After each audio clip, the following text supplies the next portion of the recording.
What's going on, everybody? It's your boy, the Mr. Fox, back in the house. And today is, I've been waiting to do this all week, actually. It's that review for That Time I Got Reincarnated as Slime, episode 5. So, jumping straight into it. This episode was good. You know, this show, honestly, this whole series, like I've been saying before, is just really well done to me. I can't wait to see how it progresses even further. But a few interesting things happen in this episode. So, one, while Rimuru and Kaijin and the boys are still all at the bar with all the voluptuous elven ladies, one of the elves has the ability to fortune tell, and she asks Rimuru, like, do you want me to tell your fortune? And he's like, sure. So she's like, do you want me to tell the fortune of the woman you're gonna be with? And she does, and it pulls up this long-haired dark-haired woman who surprisingly looks like the form that Rimuru's gonna take. I watched the episode a few times today, and it didn't click with me until like I watched the whole intro, and then I saw her. I was like, So I'm kind of scared to see what happens when they're gonna meet, because I feel like they're gonna meet and then something horrible is gonna die, and it's gonna require, and Rimuru is gonna end up taking her body and analyzing as a memorial to her. And he's gonna pretty much take like her form, except like with more male features, I guess, or less feminine features.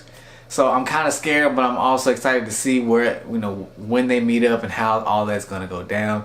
But also, after that whole ordeal, we cut to the Prime Minister. His name is Vesta.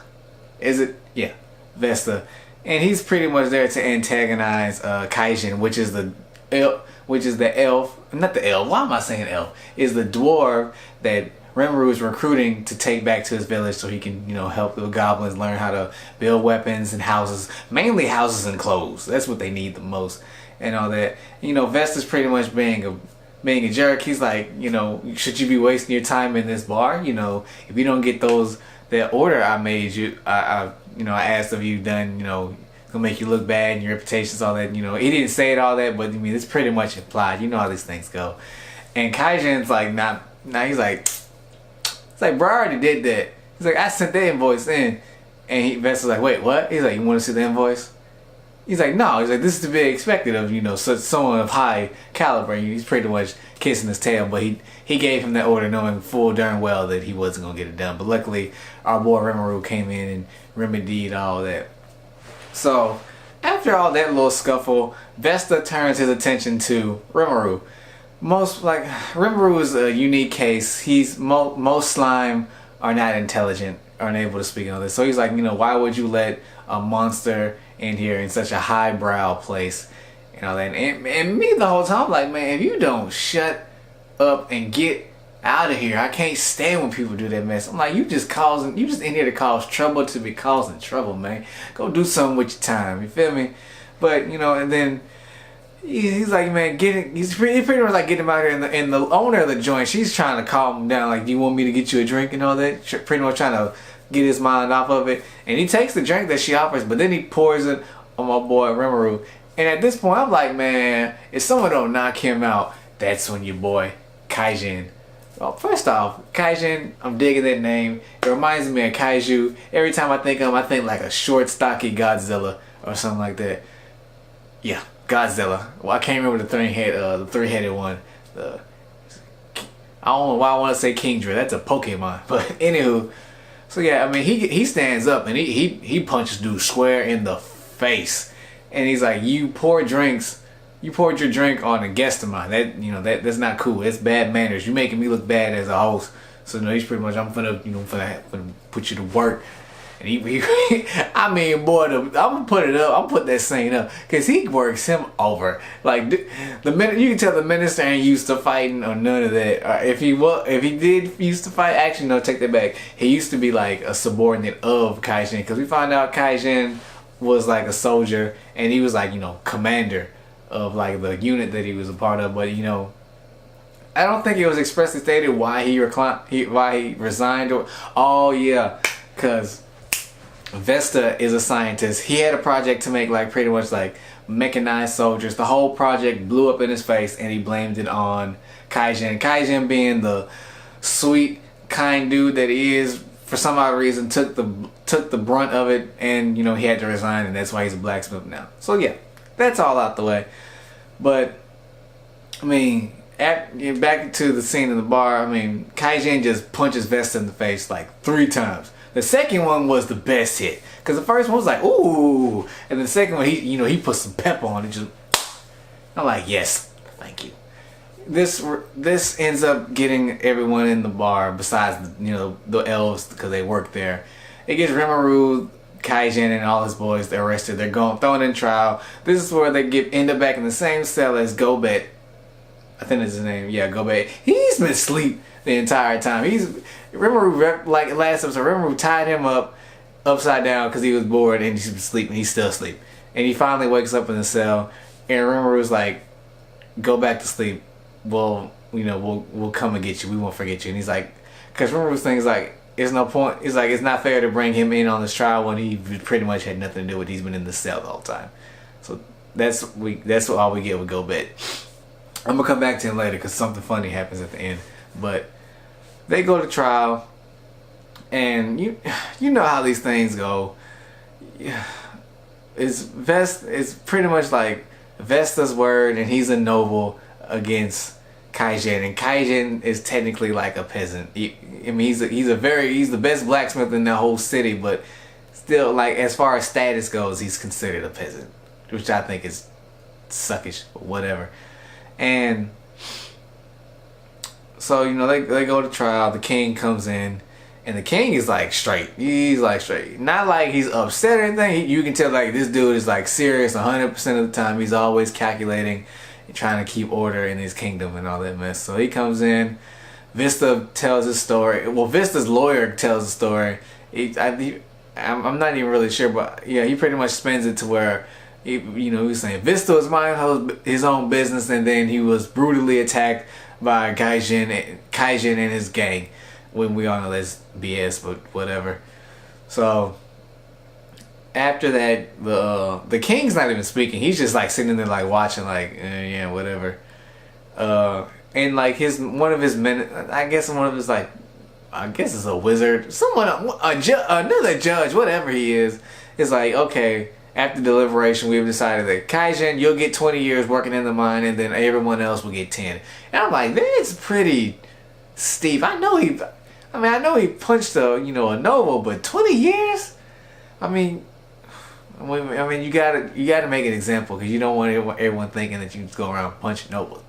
Golly, 20 years? I don't know how long dwarves live, but shoot, I don't care. That's a lot of time. No matter, even if you do live to be like a couple of 100 years old, I don't want to be 20 years digging mines. That's crap. But so after that, this is where the king chimes in, and he asks Kaijin, because apparently Kaijin and the king were like really good friends. Like, he really liked him. I don't know if they were like really close friends, like best friends, but they were close nonetheless. So the king asked Kaijin, he's like, oh, sorry, ignore that, that's my phone. Forgot to put it on silent. But he's like, who? He's like, did you want to come back to like the army? And Kaijin, this is where like I liked Kaijin like the most. This is where like he's dope for this. He was like, I'm sorry, unfortunately. He's like, I already found a new master and all that. Because all prior to this point, Kaijin pretty much told Rimuru, was like, I'm coming to your village and all that to help you out. Because you got me out of a real tough spot, and I want to do that. And the king is like, oh, he's like, I see. And the king's like, well, okay. Well, I sentenced you and all your people to exile, including Rimuru, because they're lumping them all together as a group and all that. So he's like, I exile all of you and all that. And Kaijin and the king had to be close, because the whole like after he makes that statement and he's looking down, like he's in tears, like legitimate tears. I'm like, oh man, they must have been like tight. You feel me? But that's the end of the trial. So after all that, they let them, they let them go. And then it's the king and Vesta. And the king tells Vesta, he's like, it's a real shame that I lost one of my loyal retainers today. And Vesta's like, what do you mean? He's like, how can you say that about, Kaijin? And he's like, I wasn't talking about him. And he doesn't say like he pretty much says, I'm talking about you, but he doesn't say it. Like, this scene was like one of the most powerful scene in the whole episode, because like very few words were said, but the words that were said were like strong, like for real, like real tough. And he's like, and he pretty much, and the king's like, man, look, I've known the whole time that the project and all that was your fault. They said, but I've been waiting on you to tell me like the truth. And he's like, I've been waiting. And apparently this is going on for years. He's like, all these years, and you still didn't tell me the truth. And then on top of that, if you look at the scene, like Vesta really cost the king like a whole bunch, because as they're talking, the king brings out the potion that Rimuru gave him, and he's like, look at this potion. He's like, this is 98% pure potion.